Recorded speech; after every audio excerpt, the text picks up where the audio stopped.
Sa maliit na espasyong ito ng Benguet Provincial Library, nagtitipon-tipon ang mga kabataan na nais makilahok sa mga isinasagawang aktibidad dito, tulad na lamang ng anti-bullying informative session. We are like starting to raise awareness, especially to the children, no?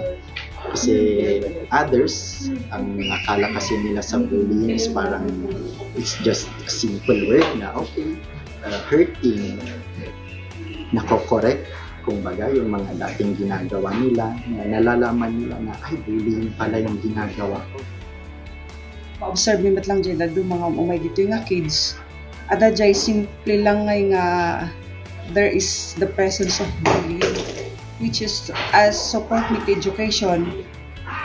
Kahit naman nga ma-build up nga iti good character kada iti hala nga dyan clients tayo, may apply da dyan school, dakulan nga banag kada kami da iti nga as librarians. Mabibuild yung character ng mga bata.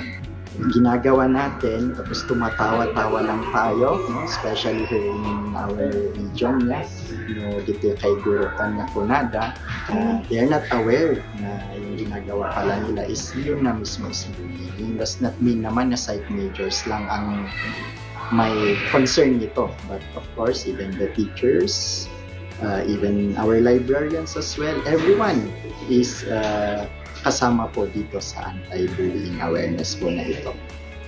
Dito yung Benguet Provincial Library, kabuta, asidik tayo to school, di uubing matumumay da dito every after class da, dati regular activities mo talaga, which is the storytelling, dapat lang digital literacy tayo, arts and crafts, dapat lang dyan book lovers club tayo, any activity nga amo tayo jay board games tayo, any activities nga mabalin nga makatulong kadakwada, ibirok mingay nga maisuro kadakwada ti good values jay mo ti importante values first muna ti ma-build up